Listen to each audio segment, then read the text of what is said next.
En esta nueva entrega.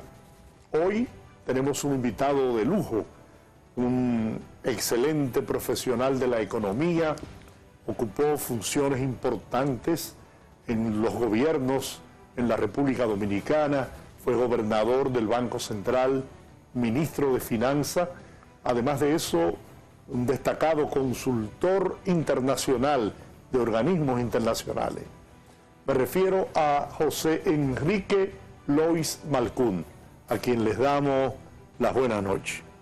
Muchas gracias. Yo no sé por, Y buenas noches. yo no sé por qué la gente se olvida o ignora el pasado de la gente, porque todos esos cargos rimbombantes, todas esas cosas. ¿Por qué tú no dices que Lois fue militante del cielo y que jugó un papel en la izquierda dominicana? O sea, eso no es importante. No, claro que sí. A lo mejor lo importante para ti estuvo al lado de Balaguer, o al lado de Jorge Blanco, o al lado de Hipólito Mejía. De Hipólito. Ajá, eso es lo importante para ti. Hola, Yo fui, y tú lo sabes, un opositor de Balaguer. Sí. Sin embargo, él, ¿cómo te puedo decir? Tuvo la delicadeza de nombrarme su secretario de Agricultura. Y cuando fueron algunos empresarios a decirle que por qué habían nombrado a un comunista, estamos hablando de 50 años, a un comunista como su secretario de Estado. Y Balaguer le dijo, mire, yo no sé si es comunista o no, pero mire, es mejor que esté ahí porque así está tranquilo y no está jodiendo con política ni nada de eso. Déjelo tranquilo. Y no le hizo caso a esas expresiones, esas presiones de sectores en esa época que obviamente... ¿Quién era el ministro en ese entonces? El ministro en ese entonces era Pedro Bretón. Pedro. Sí. ¿Y hoy cómo estamos hoy? ¿Eh? ¿Cómo estamos hoy? ¿Qué se espera después de las elecciones? ¿Cómo tú ves el Bueno, panorama? viene una etapa difícil ahora. Obviamente, ya pasaron la crisis, hasta cierto punto la economía este año está desenvolviéndose normalmente. Ya no se puede decir que hay pandemia o que hay inflación alta o guerra que han impactado los precios para decir que no hay posibilidad, que no hay condiciones para hacer algunas reformas fundamentales. Ya eso se superó. Si eso no se hace ya desde el principio ahora, mi opinión es que el presidente tiene que mandar las leyes que vaya a mandar, hacerlo este mismo año y tratar de sacar algunas que están ahí estancadas, como la ley de seguridad social. ¿Tú eres partidario de que se sometan en esta legislatura, en este Congreso, o esperar el nuevo Congreso? Bueno, puede esperar el 16 de agosto, sí, someterla inmediatamente al nuevo Congreso. Pero hacerlo, sí, porque definitivamente si se dilata y las condiciones, que te digo, cambian, se complican, porque a veces hay riesgos, todavía hay muchos riesgos externos que pueden afectar no la economía dominicana, la economía mundial. Hay que tener mucho cuidado, entonces aprovechemos que este año comenzó bien, buen crecimiento, ya la inflación ha bajado ya al rango meta. Nadie va a bajar los precios, los precios siempre van a subir, pero ya estamos con una inflación de 3.03, que es una inflación normal. En Estados Unidos está casi igual, y si ha sido un país que la inflación siempre ha estado entre 1,5% y 1%, entonces ya nosotros encajamos entre los países que tienen la inflación controlada, que es lo importante. La economía está creciendo sobre el 5%, lo que es muy importante también. Yo creo que es el momento de que se introduzcan las reformas que se vayan a introducir. Bueno, ya el presidente del Senado, Ricardo, dijo que en agosto se va a someter el proyecto de modificación constitucional. Y yo espero que junto con eso, pues como tú dices, también se sometan otros, y los que están ahí estancados, se han discutido, que se han consensuado de algún modo, también se haga. El presidente habló del pacto eléctrico, por ejemplo, entre otros. Sí, claro, el tema eléctrico, que es un problema grave también. Estamos hablando de que el subsidio al sector eléctrico sigue creciendo. Está en un nivel ya que uno se pregunta a veces, bueno, vamos a hacer una reforma tributaria, pero ¿cómo tú justificas que estemos gastando 1.400 millones de dólares al año en subsidio al sector eléctrico? Es un poco, tú sabes, 1.400 millones de dólares, estamos hablando de 90.000 millones de pesos. Eso hay que resolverlo. ¿Cuánto tenemos que buscar en la reforma? ¿Cuánto de Producto Interno Bruto necesitamos? Lo mínimo 1,5 o 2% del PIB. Estamos hablando de 90, 80.000 a 120.000 millones de pesos. Para que se justifique. ¿Eso se puede conseguir evitando la evasión impositiva? Bueno, hay que apretar el tema de la evasión, pero también hay que tomar algunas medidas para reducir la evasión. Por ejemplo, la informalidad. Yo tengo el criterio de que la reforma no quiere decir que todos aumentar impuestos. Exacto. Yo he planteado que se puede bajar el impuesto sobre la renta, 2 o 3%, y quizá en 5 años gradualmente bajarlo hasta un 20%. ¿Por qué? Porque aunque la teoría dice, y se ha cumplido porque yo lo he vivido en otros países fuera de aquí, que en la medida en que tú bajas los impuestos, las recaudaciones te aumentan. La gente está más dispuesta a pagar y arriesgarse menos a ser castigado por la evasión. Se reduce la informalidad, digamos.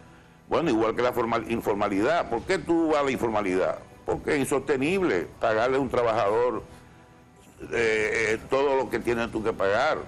Doble cotización, o sea, cesantía y pensión, riesgos laborales. Tiene que pagarle la salud, o sea, el tema del seguro de salud. O sea, todo eso, cuando tú lo sumas, un trabajador que vale $1, $1, te vale 1.55, 1.60 pesos realmente, por los costos que vienen acompañados al salario. O sea, ese tipo de cosas es lo que tenemos que discutir, para ver cómo se reducen los costos adicionales que... Desde tu punto... Nadie cuestiona la pensión y la salud. Yo cuestiono la cesantía.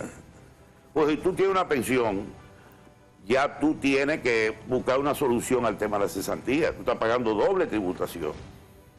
Y ahí es que muchos negocios, principalmente micro y pequeñas empresas, se van a la informalidad. El otro tema es el anticipo. Es otro problema. Hay que buscar alguna forma de que al sector de la micro y pequeña empresa se le dé algún tipo de tratamiento especial con el tema del anticipo. ¿No se puede eliminar el anticipo? O por lo menos yo no creo que se pueda eliminar a ciertos sectores, porque el problema es precisamente ese, el tema de la evasión.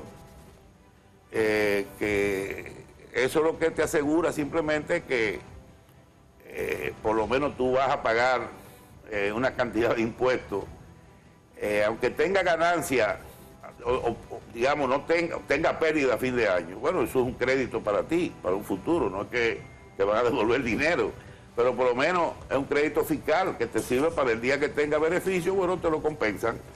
Pero el anticipo es una forma de asegurar un ingreso al gobierno continuo, ¿no? Y evitar también que aumente la evasión. Eso es la realidad. Mientras se trate de reducir, son a veces cosas que hay que balancear muy bien. Pero yo sí estoy de acuerdo en que se le dé algún tratamiento especial a la micro y pequeña empresa, en eso del anticipo, eso sí. Porque tú puedes hacer excepcionalidades, una reforma fiscal. Primero, la reforma fiscal no es de un año a otro, no debería. La reforma fiscal debe ser una reforma de 4 o 3 años. Por ejemplo, el ITEVI. ¿Qué hacemos con el ITEVI? ¿Qué hacemos con el ITEVI? Bueno, hay que reducir las exenciones al ITEVI porque hay muchos productos que los pobres no consumen. ¿Lo bajamos y ampliamos la base? Bueno, primero vamos a hablar de los productos que están exentos. Hay muchos productos exentos que los pobres no consumen. hay que aplicarle un ITEVI, aunque sea comenzando con un nivel menor, no digo que le aplique un 18, pero un 5. Y después ir bajándole arriba y subiéndole abajo hasta que más o menos se nivelen quizá en un 13, en un 14%. Ahora, las exenciones, bueno, sí, yo estoy de acuerdo con dejar exenciones a 7, 8 productos, que son todo lo que el pobre consume todos los días. Estamos hablando de carne de pollo, leche, huevo, pan, arroz, pastas, arroz. Esos tipos de productos sí, tú puedes dejarle una exención, pero hay muchas cosas que no tienen sentido. Y eso también aumenta la evasión del ITEVI. Mientras haya una exención de 200 productos, por ahí se te cuelan y se va del ITEVI. Mira, es complejo el proceso. No se trata de una reforma simple, pero es necesaria, urgente, porque estamos hablando de que República Dominicana ahora mismo está entre los países con la menor presión fiscal de toda América Latina. ¿Seguro? Sí, estamos entre los más, y creo que debe haber 1 o 2 por debajo de nosotros, no creo que más de ahí. El promedio de América Latina, el promedio es 19%. Y la nuestra es un 15, ¿no? No llega, sí, un 15, vamos a redondearlo un 15. 14, 15. Es el 19% el promedio. Hay países que la tienen en 22, 23, 24. Nosotros lo que estamos tratando de subir es un 1,5%, 2%, llevar a 16,5%, 17%. Es lo más que se puede en una primera etapa. También hay otras exenciones a sectores que se van a revisar. Yo no quiero adelantarme que se le va a quitar las exenciones a un sector no quiero hablar de eso ahora porque esos son temas que en su momento saldrá a la luz pública cuando el gobierno tiene ya preparado su plan. Y eso viene desde hace un tiempo.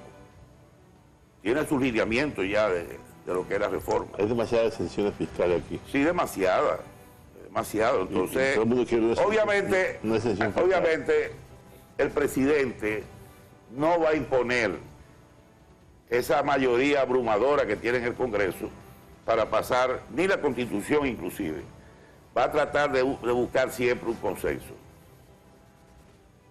No lo va a lograr. Lo cual es tan difícil. No lo va a lograr, pero por lo menos tiene que buscar de alguna manera que ciertos sectores importantes lo apoyen. O sea, que eso no genere un rechazo generalizado. De hecho ya Leonel Fernández tocó la campana, ¿no? Diciendo que él seguirá siendo el defensor de la Constitución. Sí, eso te dice por dónde va ya el... Él lo dijo en la campaña, que él está en contra totalmente, pero si presentan una reforma constitucional donde hay cosas que yo creo que se necesitan cambiar y darle carácter de ley, que no echemos para atrás. Por ejemplo, por la independencia del Ministerio Público. Eso para mí es sagrado. Pero eso depende de la voluntad de un presidente. Yo lo decía también, Jorge, ayer precisamente, que por alguna razón el pueblo dominicano, el soberano, le ha dado la mayoría congresual. Si bien es cierto, eso no se puede utilizar para atropellar a nadie, pero también para no dejarse tampoco chantajear y extorsionar de nadie, porque como tú acabas de decir, la reforma hay que hacerla. Entonces, si yo por política, por hacerme simpático, me quiero poner a ella rajatabla, pues entonces yo me impongo, porque de lo contrario no se hace nada. Aquí es muy difícil hacer algo, Eloy. Muy difícil en cualquier parte. Ninguna reforma fiscal Esto lo pasó en Colombia. pasa sin haber problemas. Igual que la seguridad social. Cada vez que tocan el tema de la pensión en Europa, se queman las calles europeas. Sí. En Francia, mira lo que pasó. Tenemos que hacer una pausa. Con tu permiso, el de ustedes, amigos, regresamos en breve en Nosotros a las 8.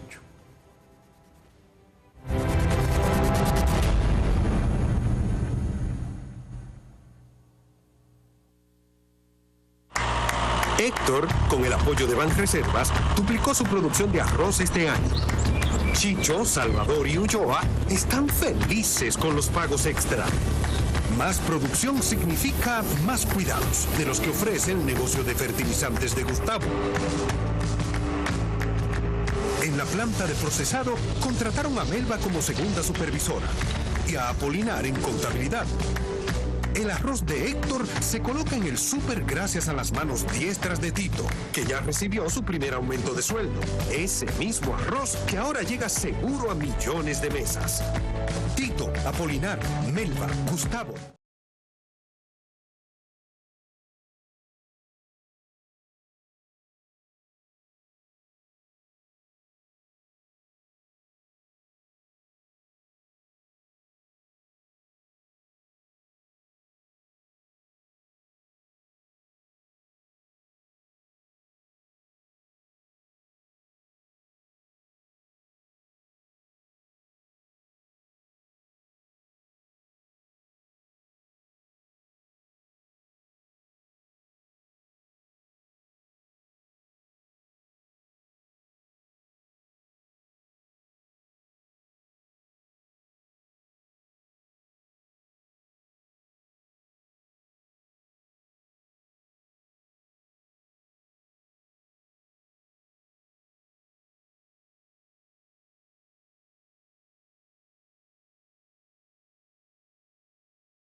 Bueno, Loy, a partir de lo que dices, si yo fuera el presidente de la República y dijera, bueno, Loy, como tú eres un economista tan experimentado, conoces lo que está pasando en el mundo, fuiste gobernador del Banco Central, pasaste por la peor crisis que ha pasado esa institución en muchos años, y visto lo que ha pasado en Colombia, lo que pasó aquí, lo que pasa en Europa, ¿en qué tú centrarías la reforma fiscal? Porque yo creo que eso es demasiado importante. Yo creo que eso va a ser, digamos, que el tema crucial del gobierno comenzando, la reforma fiscal. Y será reforma fiscal y tributaria, ¿no? Sí, bueno, hay una pequeña diferencia, ¿no?, entre lo que es el concepto de tributario y fiscal, pero en realidad es una reforma tributaria, que es un concepto más... Yo diría, Juan, que yo me concentraría en las exenciones. El gran problema de aquí es las exenciones. Hay algunos impuestos que tú puedes aumentar, algunos selectivos, al consumo, si quieres castigar los vicios, si quieres castigar el juego de azar, que es un desastre en este país, Sí. es un caos. Aquí hay personas que no van a salir de la pobreza nunca por los malditos, las malditas bancas esas que pululan en cada rincón del país. Y también va a quitar algunos cuyos costos de recaudación es más alto que lo que tú recaudas. La placa, por ejemplo, yo entiendo que en la reforma del 2013, que se aplicó una escala a las placas de acuerdo al valor de los vehículos, se echó para atrás. ¿Y por qué? Porque los pobres salieron a la calle a protestar. No, los pobres no tienen Mercedes-Benz ni BMW. Eso fue presión de los sectores de poder. Pero aquí hay que establecer una escala a la placa. Que si tú quieres un Ferrari, bueno, tú vas a pagar 60,000 pesos de placa. O por un sufragio te cuesta 300,000 dólares, tú puedes pagar 70, 80,000 y hasta 100,000 pesos por la placa. Así es. Y así hay muchas cosas aquí que hay que ordenar. Los peajes, por ejemplo, ya es inaudito que el peaje, aunque esa pueda ser una decisión que no tenga que estar en la reforma, pero 60 pesos pagar por un peaje para tú llegar a recorrer 200 kilómetros, por favor, es $1. $1. Hay ciudades en América Latina que para cruzar la ciudad tú tienes que pagar peaje. La 27 de febrero le ponen 4 o 3 peajes. No voy a decir Miami, que es Estados Unidos, pero coge la avenida famosa, la 836. Ahí tú pagas como 4 peajes para ir de Miami Beach hasta la otra punta. Sí. 4 veces el peaje en el centro de la ciudad, cruzando la ciudad de Miami. Pero yo entiendo que aquí... En Japón, de Tokio a Osaka, cuando yo pregunté cuánto era el peaje, una fortuna. No. Yo estoy hablando de aumentarlo por lo menos a 100 pesos. ¿Tú entiendes? ¿Que eso para qué eso? Bueno, para ayudar al subsidio de la red vial, el fideicomiso de la red vial, que permite que haya mejores caminos, mejores carreteras, que todo... Y por lo tanto menos accidentes de tránsito. Menos accidentes, más seguridad. Pero ya no tiene sentido seguir con una tarifa que es ridícula. O sea, y así hay muchas cosas que tú te pones a buscar y a buscar. Y yo creo que hay mucho por donde cortar y mucho por donde tomar algunas decisiones para corregir muchas distorsiones que hay en el sistema tributario. ¿Sabes lo que hacen algunos restaurantes? Si tú pagas en efectivo, no te cobran el 18%. Eso es normal. Claro, tú corres un riesgo también de que un día vaya un inspector y intente hacer eso y te agarren. También el castigo a la evasión. Aquí no hay un régimen de consecuencias. Para nada. A ti te agarran con una evasión de 40 millones de pesos a un empresario. Entre multa, interés, y te dice, mire hermano, usted vamos a cerrar el negocio. Ah, cerrar el negocio, pero tú estás violando una ley. Tú le estás robando al fisco. Entonces, ¿qué pasa? El tipo va, se sienta, negocia, mira, yo tengo aquí 10, dame un plazo, quítame la multa, bájame los intereses, y el tipo termina pagando 20 millones, y le dan plazo para pagarlo, y todo sigue igual. O sea, hay que tener un régimen de consecuencias. ¿No entiendes? Si una persona comete un acto así, tiene que pagar legalmente, o sea, llevarlo a la justicia y someterlo. Hasta en el tránsito debe haber un régimen de consecuencias. No solamente tú, pero a veces la necesidad tiene cara de hereje. Entonces, si el tipo va con un dinero, con 20 millones al fisco, bueno, es un ingreso, negocian para evitar que si no se va a crear desempleo, que la empresa cierra y eso va a afectar a cientos de familias. Es la misma historia, pero lamentablemente ese es un problema porque la evasión en este país está sobre un 40%. Demasiado. O sea que si no tuviéramos esa evasión, con un 20% que bajáramos la evasión, no tuviéramos idea de hacer reforma fiscal. Ya con eso tuviéramos el dinero necesario para subir la presión fiscal, como yo dije, del 14, 15 a 17%. Pero es solamente la falta de régimen de consecuencia la causante de la evasión o hay otros factores? Bueno, está la informalidad. Tú sabes que aquí la mitad de los negocios o del empleo está en el sector informal. ¿Y qué tú haces ahí? Son pequeñas, micro y pequeñas empresas. Como decía aquí en el programa el economista Antonio Cruz, que con la informalidad sería bueno poner un pago único. Sí, exacto, eso se... Un pago único. Monotributo. Tú no pagas 100 pesos mensuales. Aplicar un monotributo. Todos tienen que pagar, aunque tú no estés formal, pero por lo menos aplícale un monotributo.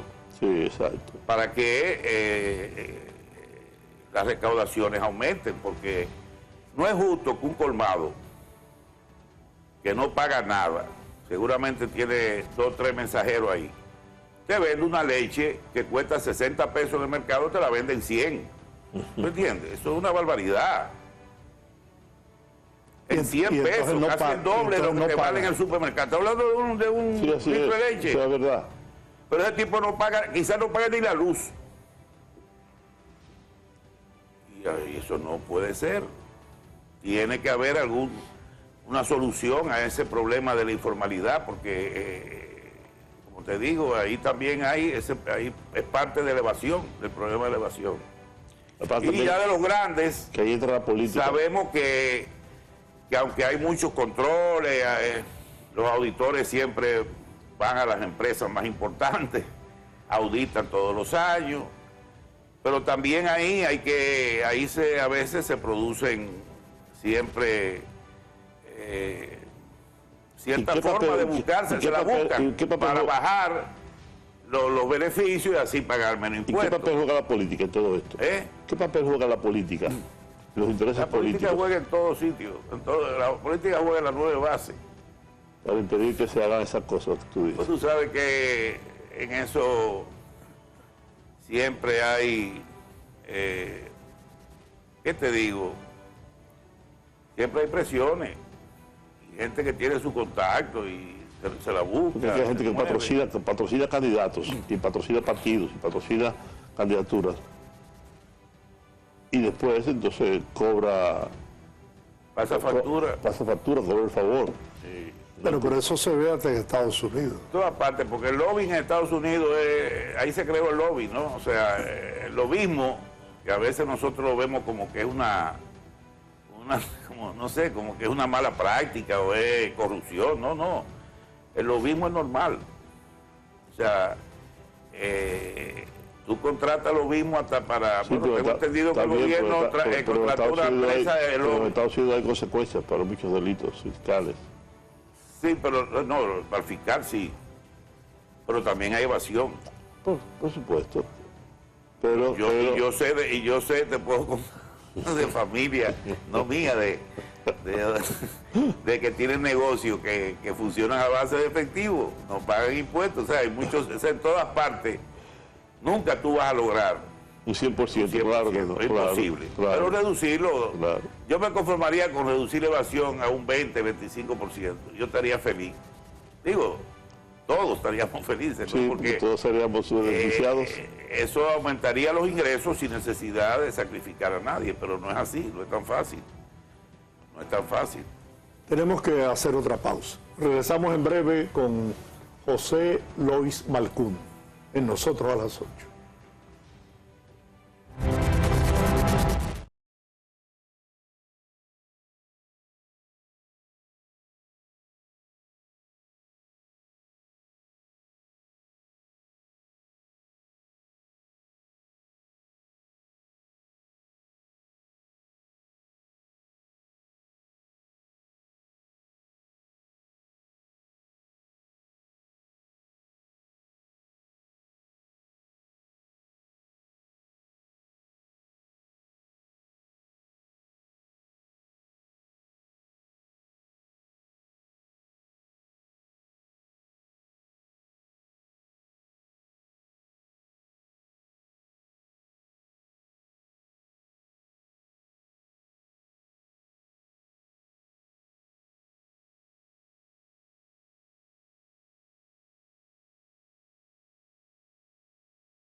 Dentro de ese subsidio está el subsidio a los consumidores del sistema eléctrico, que hay muchos que no la pagan, que se roban, como se dice vulgarmente, ¿no?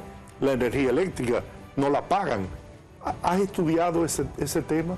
Sí, y he dicho mi propuesta, lo he dicho durante años, que si no se privatiza la distribución de la electricidad, ese problema va a seguir aumentando, va a seguir haciéndose más crítico. Que privatizamos en el 98 y fracasó. Está bien. Hay muchas cosas que fracasan una vez, pero porque tú la vuelvas a hacer, si la haces bien, no tiene por qué fracasar. En el 98 no se hizo bien. ¿Por qué? Porque le dieron a una sola distribuidora, Unión Fenosa, casi el monopolio de la distribución. Estaba ligada a ciertos intereses en España que incluían inclusive al propio rey, y eso hicieron lo que les dio la gana. No cumplieron con los contratos que habían firmado. Se suponía que iban a ponerle contador a todas las casas y los hogares. ¿Y qué pasó? Bueno, se volvió a estatizar. Pero tiene que hacerse, si el presidente de la República en estas circunstancias decidiese hacer una privatización como Dios manda, y en las condiciones que actualmente existen en el gobierno, en el Estado, de transparencia, ¿no? Donde se pueda hacer una licitación abierta, donde se regionalice el sistema eléctrico, porque ya hay zonas del país que tienen un servicio privado. Ahí está Punta Cana, está Samaná. Eso sería la única solución. Pero yo creo que el presidente está convencido que eso es lo que hay que hacer. Bueno, yo no sé, pero eso no hay otra forma de yo creo que eso es lo que el presidente quiere. Es más, pues más lejos. Creo que la designación de ese señor, de Macarrulla, de Celso Marrancini, va por ese camino del intento de privatizar. Para que eso hay que tener cuidado político, pero pienso, por algunas acciones que he visto, incluso por algunas conversaciones que he tenido, que esa es la tendencia a privatizarlo. Ahora, ¿cómo hacer eso sin crear una crisis? ¿Cómo hacer eso para que todo el mundo pague? Todo el mundo. Digo, Leonel Fernández, que debe 100 millones y pico de luz. Se la cortaron. Digo, Gómez Díaz, que debe 300 millones. Digo tú, digo yo, todo, everybody. No para que haya la posibilidad de que yo no pague y el otro sí. Que Dios te oiga. Yo no he visto señales de eso, pero que Dios te oiga. Yo sí he visto algunas señales. Bueno. Y espero que... Alguna solución hay que buscarle, ¿eh? Sí, pero es que no hay mucha alternativa. Yo digo que esa es la única. Bueno, si esa es la única... No es cuestión de si esa es la única alternativa, pues porque se haga. Tú puedes nombrar ahí en el ministerio, digo, en la sede, puedes nombrar a quien tú quieras. Puedes traer un genio de cualquier país del mundo y lo pone ahí, no resuelve nada. Porque el problema está en que el Estado no puede... ¿Cuánto que nos cuesta ahora el subsidio? Ya son un subsidio, es un suicidio. Suicidio. Todos los cuantos del mundo.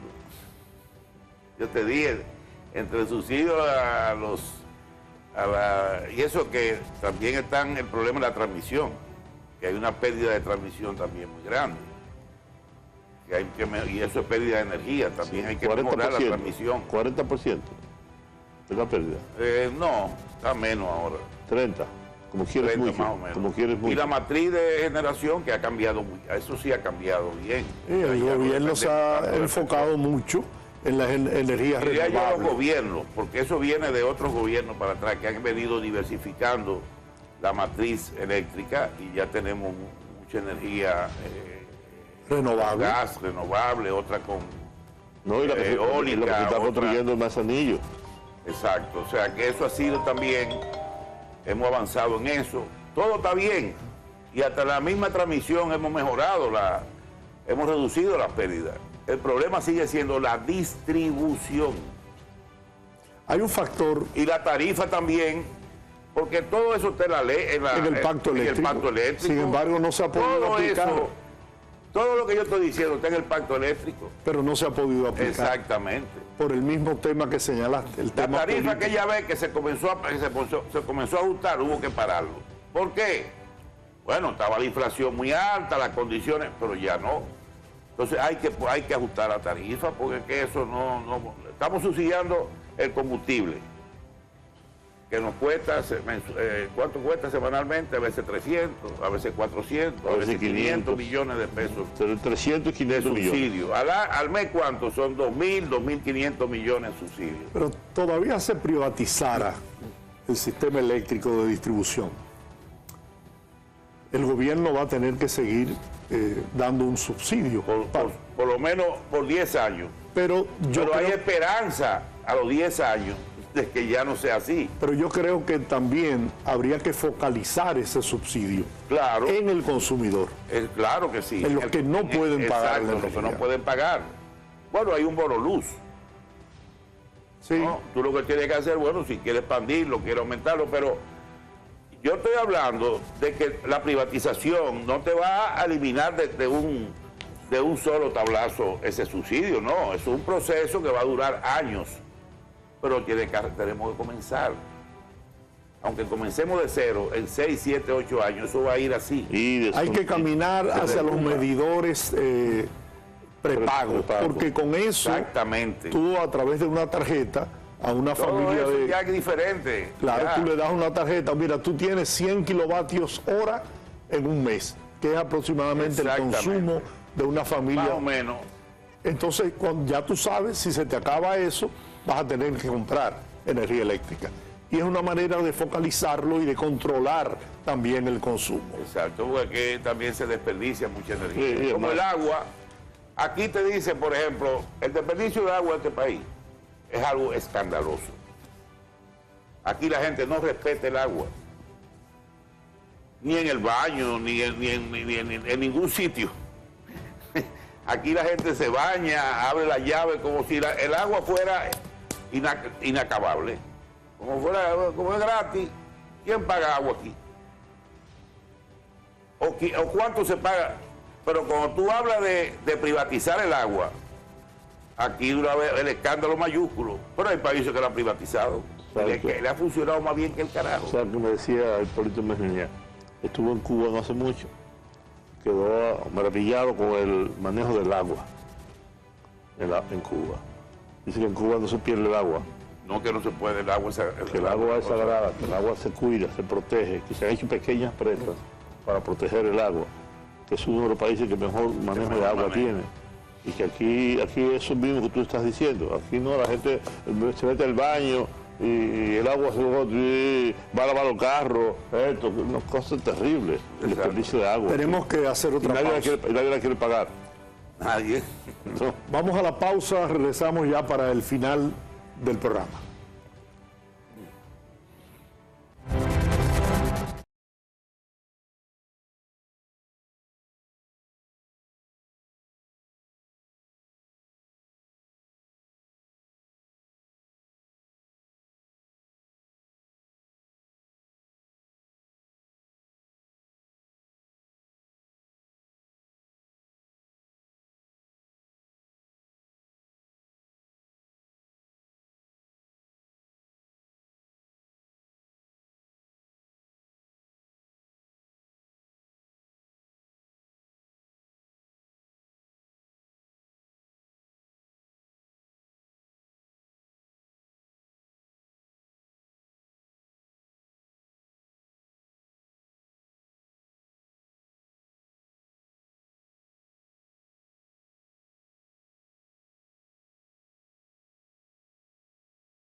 Ya para concluir, ¿tú crees, Eloy, que el resultado de las elecciones que le da una mayoría abrumadora al PRM, tanto en la presidencia de la República, casi un 60%, como en la mayoría de las provincias y municipios?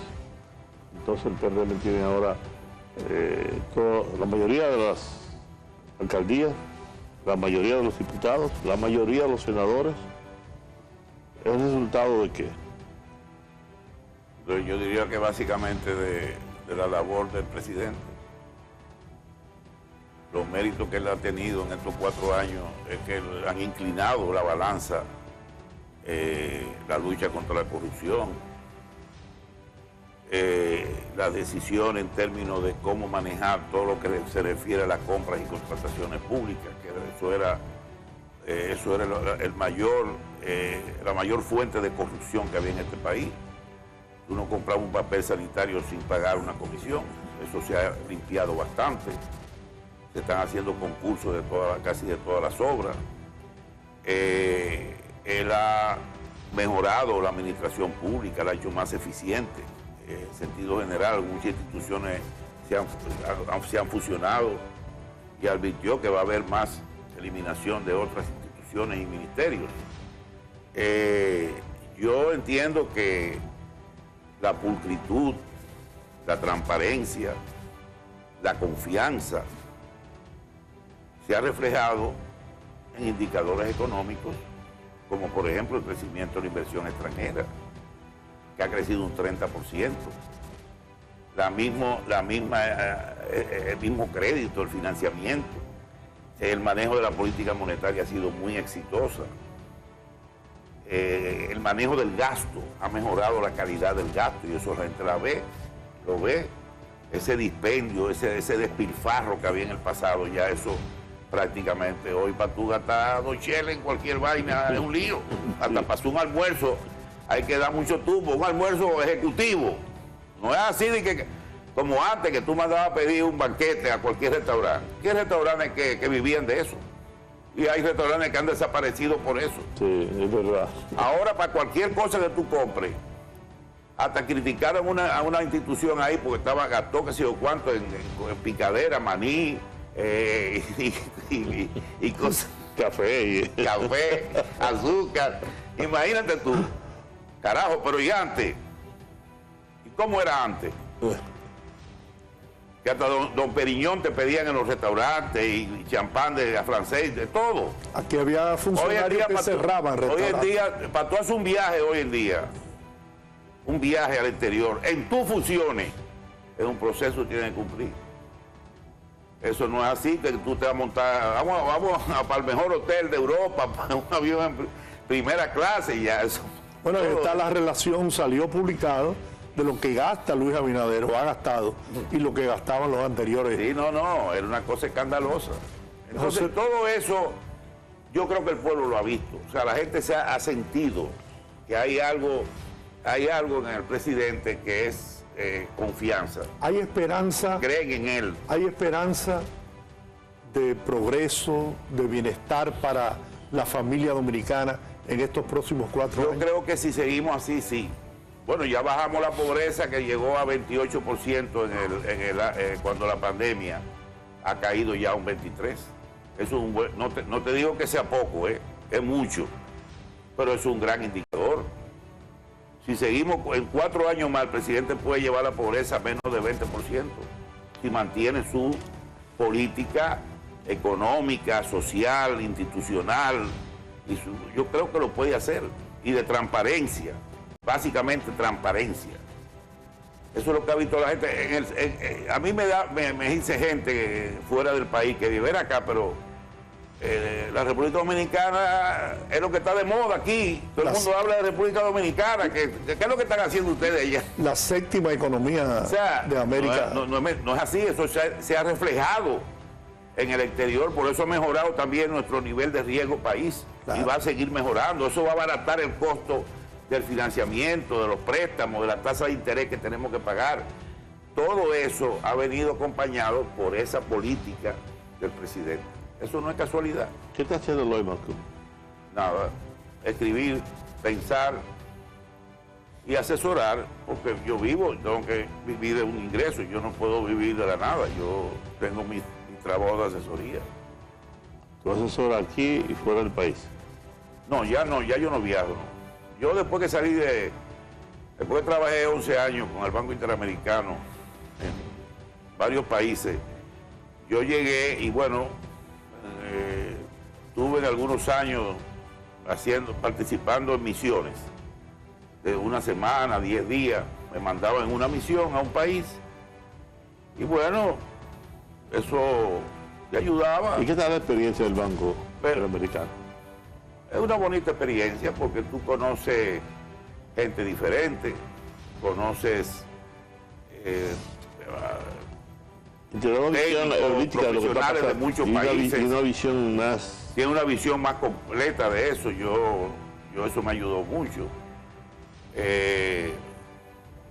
Yo tuve muchos sitios, yo viajé mucho, visité muchos países. Eso fue una experiencia bastante, ¿qué te digo? Enriquecedora. Enriquecedora. Desde el punto de vista profesional. Pero y yo humano. estoy dedicado a eso, a mi servicio de consultoría y de eso vivo. De eso vivo. Bueno. Yo cuando llegué del BID tenía más dinero que el que tengo ahora. Cuando me dieron mi paquete, después de 11 años, yo llegué a tener casi $800,000 de capital. Era muy bueno. Sí. ¿Por qué? Una institución que tiene buenos salarios, buen retiro. Hoy esa es la vida. Pero estoy feliz porque me siento bien. Sobre todo has mantenido tu dignidad. Y pasé por una crisis que te digo, por poco me mata del corazón. Sufrí muchísimo, fui golpeado, fui vilipendiado, fui acusado de todo. Sin embargo, hasta de que una vez me acusaron de que me robé 10.000 millones de pesos. Todo lo que... Y pagué un maldito costo, ¿qué te digo? Sin embargo, los años, el tiempo te ha dado la razón. Sí, gracias a Dios. Después vino la crisis del 2008-2010, que ahí se determinó que salvaron a todo el mundo. Claro. Y justificó lo que nosotros hicimos aquí. La propia asociación De bancos. claro. Se reconoce que ustedes salvaron el sistema financiero del país. Claro. Bueno, Y eso limpió a Hipólito también. A todos. Lo limpió a todos. gracias José Enrique Lois Malcún por esta conversación que tengo la seguridad ha sido de interés para nuestra audiencia. Gracias a ustedes por invitarme. Estamos a sus órdenes. Amigos, hasta una próxima entrega de Nosotros a las 8.